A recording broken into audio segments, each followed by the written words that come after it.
Assalamualaikum warahmatullahi wabarakatuh. Dimas Diajeng, jumpa lagi dengan saya Wong Tolol Channel. Di dalam video ini saya ingin memperkenalkan pada Dimas Diajeng salah satu kekayaan Kota Tanjung Pinang atau pulau-pulau di Kepulauan Kepri ya Dimas Diajeng. Apa sih itu batu bauksit? Kenapa batu bauksit yang tampaknya batu biasa-biasa saja kok bisa diekspor dan mempunyai nilai harga yang tinggi? Apa sebenarnya yang terkandung di dalam batu bauksit itu? Dan disinilah Dimas Diajeng bekas-bekas tambang batu bauksit dulu yang pernah dieksplorasi ya Dimas Diajeng. Jadi ya jadi gundul-gundul semua kayak gini lahannya sekarang.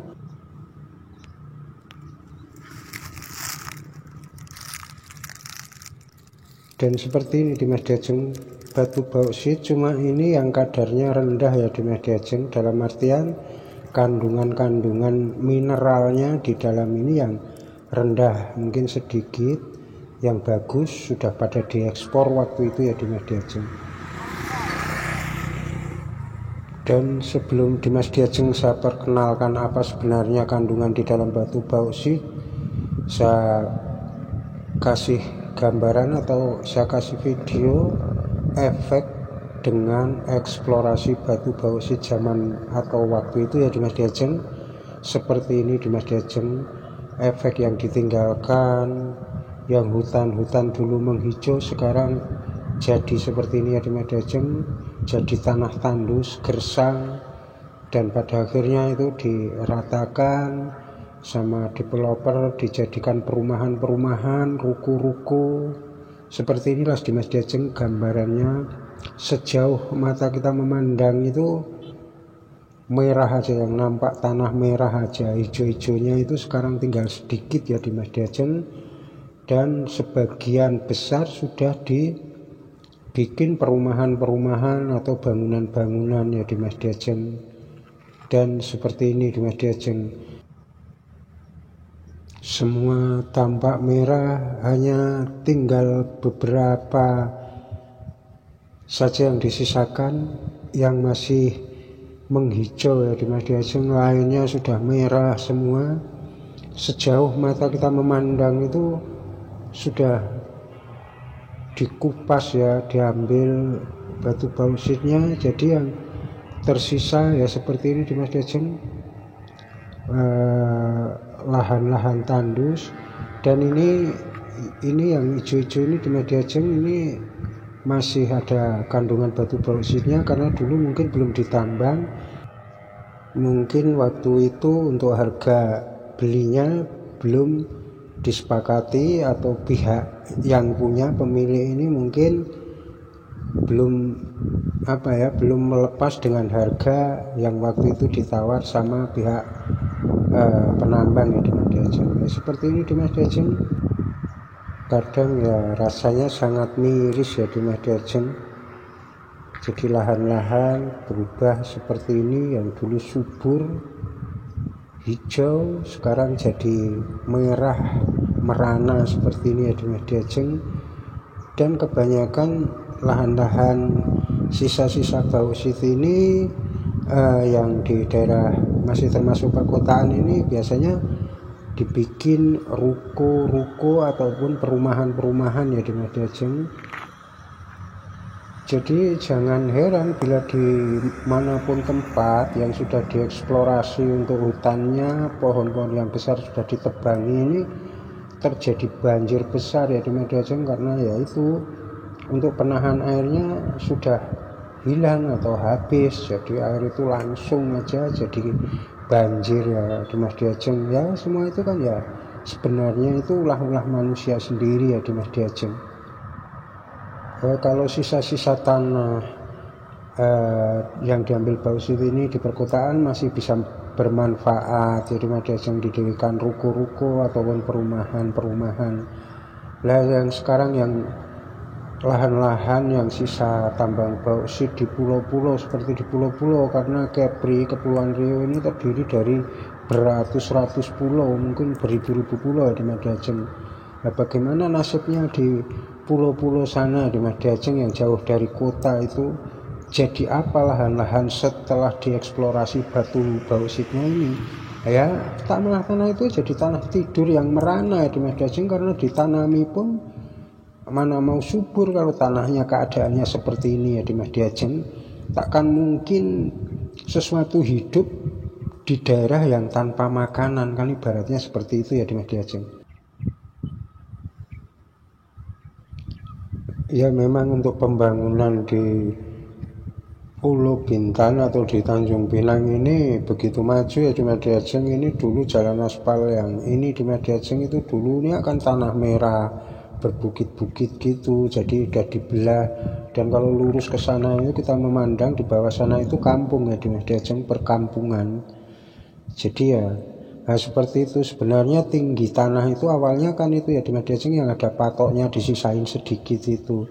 Nah itu udah diambil bausitnya, jadi ya seperti ini. Itu ada berapa meter, saya perkirakan itu tebal bausit itu sekitar 3 meteran atau 2,5 di Mas Diajeng. Jadi masih ada patok-patoknya, tanah awal tingginya seberapa itu biasanya masih disisakan kalau di sini ya di Mas Diajeng, untuk batas kepemilikan juga di Mas Diajeng, batas patok kepemilikan, patok ini milik siapa, ini milik siapa gitu ya di Mas Diajeng. Saya dulu ikut kerja nyopir truknya di sini juga di Mas Diajeng waktu masih bausit itu belum ditutup. Nah ini jalan di sini ke sini sekarang sudah diaspal seperti itu di Mas Diajeng. Ini dulu jalannya bukit, jadi bikin jalan ini belah bukit juga di Mas Diajeng.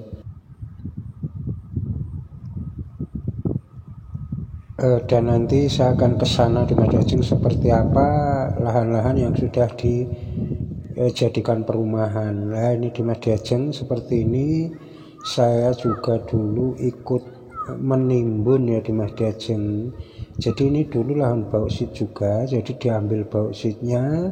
Setelah itu bukit ini dipotong ya di Mas Diajeng untuk nimbun yang di bawah sana. Di bawah yang sekarang jadi perumahan itu dulu rawa di Mas Diajeng. Jadi rawa-rawa itu dipotongkan bukit ini, diambil tanahnya untuk menimbun biar rata. Jadi kemudian dijadikan perumahan-perumahan seperti itu ya di Mas Diajeng. Nanti suatu saat saya akan vlog ke daerah-daerah yang berbeda-beda di Mas Diajeng. Saya pun dulu ikut kerja ini juga di Mas Diajeng, jadi bawa truk, nyopir truk, nimbun bawah. Lah itu yang tampak itu perumahan-perumahan hasil timbunan itu ya di Mas Diajeng. Itu yang tampak atap-atapnya itu perumahan-perumahan itu ya di Mas Diajeng.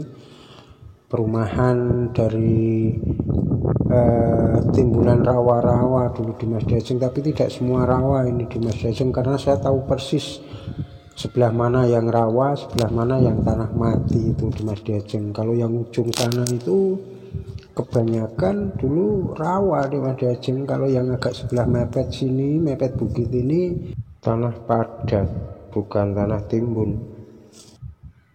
Bahkan konon katanya para ahli labnya di Mas Diajeng, ahli laboratoriumnya, bahwa tanah-tanah kong atau tanah-tanah yang seperti tanah liat ini pun juga mengandung unsur material-material mineralnya di Mas Diajeng seperti layaknya batu bauksit. Cuma kalau tanahnya ini untuk kadar kandungannya tidak setinggi bauksit, sementara batu bauksit itu pun kandungannya juga berbeda-beda di Mas Diajeng. Katanya yang bauksit rawa ini untuk kandungan material mineralnya lebih tinggi ya di Mas Diajeng, karena setelah diambil gitu kan pasti di lab ya di Mas Diajeng untuk mengetahui seberapa kandungan mineralnya itu ya di Mas Diajeng, atau material-material yang ada di dalam batu itu sendiri ya di Mas Diajeng.